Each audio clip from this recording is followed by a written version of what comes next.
Nah, setelah sumber-sumber sejarah dikumpulkan, maka langkah selanjutnya adalah kritik sumber atau verifikasi, yaitu proses menilai keaslian dan keakuratan suatu sumber sejarah untuk memastikan kebenaran informasi. Ada berjenis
penelitian dan juga heuristik.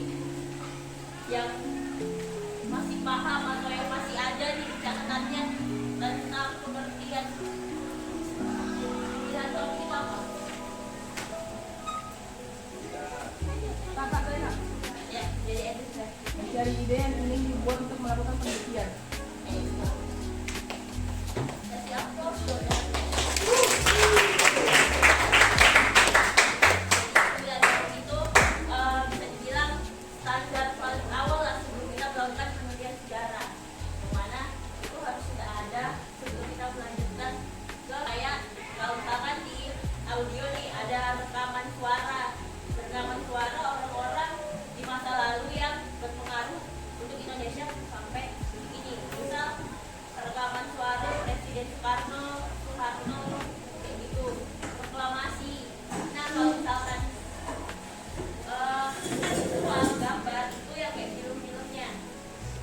Kalau misalnya tadi saya kasih lihat itu nggak termasuk ya, pokoknya ada pengaruhnya di masa lalu hingga masa kini.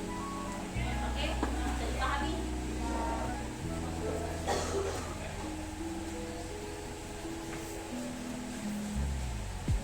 Sumbernya itu sudah oke nggak? Ya kurang lebih hampir sama heuristik di pertemuan sebelumnya. Jadi verifikasi ini lebih ke kita nyari keasliannya. Dia sudah valid belum sumbernya untuk kita jadikan sebagai patokan dalam penelitian kita. Terus juga dia juga cuma terbukti validnya, tapi juga Tergantung kita atau dicek lagi. sama yang lain kita harus kita cek lagi. Kayak misalnya tadi saya kasih contoh, kita mau lihat dari internalnya itu misal nih dalam buku ataupun naskah tadi yang saya kasih contoh kan, itu misal kita dapat penjelasan sejarah maritim di Batavia gitu, tapi Dari tulisan atau hasil penelitian dari laporan sejarah. gampang oke betul ya. Jadi geografi itu penulisan sejarah yang mana di sini dia sudah waktunya untuk kita publish, waktunya untuk kita tulis yang sudah kita dapat, yang sudah kita terjun ke lapangan, yang sudah kita kumpulkan semua sumber sudah oke di ACC oleh dosen, guru, pemangku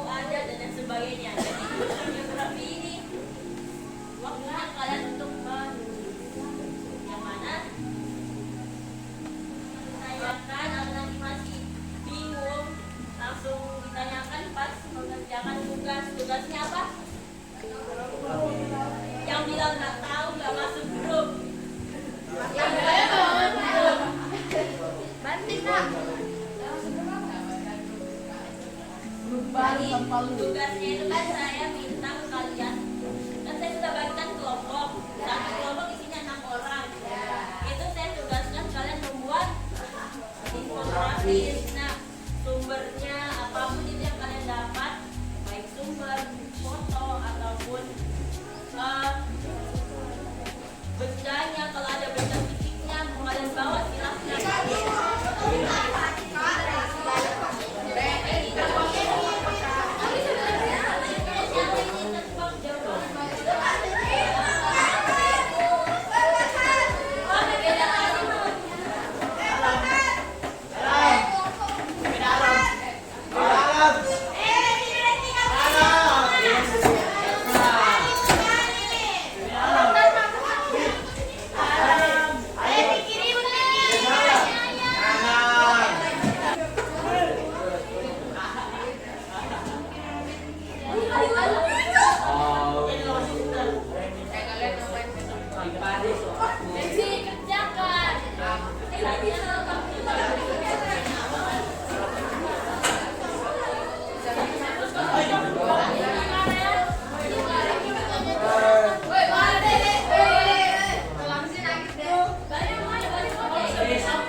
Segitiga guys, piramida. Bentuin nggak sih segitiga? Ini kan segitiga ya bentuknya. Oke, bentuknya mana? Weh.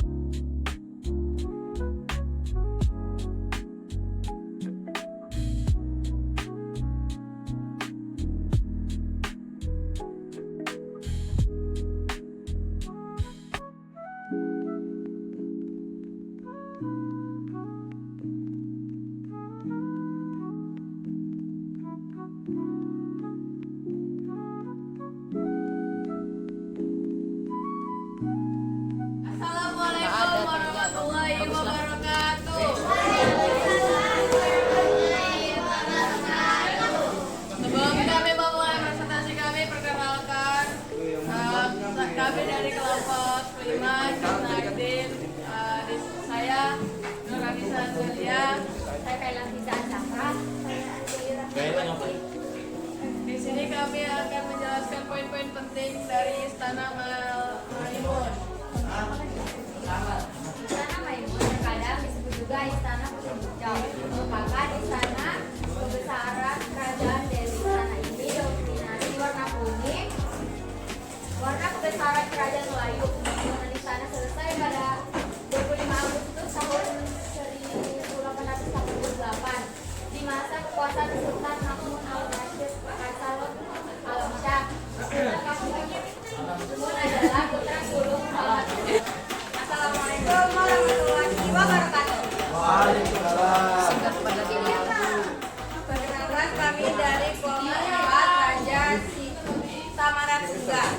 Jadi kita akan mempresentasikan tentang Candi Borobudur.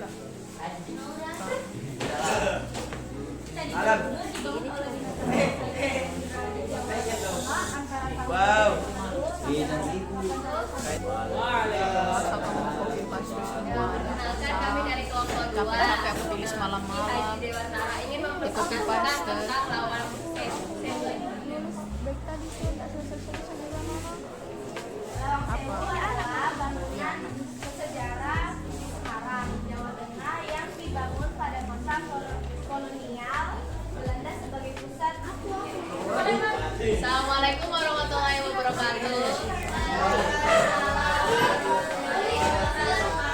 Dan mempresentasikan tentang Candi Prambanan. Siap guys. Oke, jadi Candi Prambanan dibangun pada masa kerajaan kuno oleh Raja Ikatan dari Bangsa Sanjaya sekitar tahun 850 Masehi. Candi ini menjadi bukti kejayaan Mataram kuno yang beragama Hindu dan dipersembahkan untuk Dewa Siwa sebagai bagian dari Trimurti. Prambanan menunjukkan kemajuan arsitektur dan keagamaan pada masa Mataram kuno serta menjadi Peristiwa Prambanan ini dikaitkan dengan Roro Jonggrang dan Batu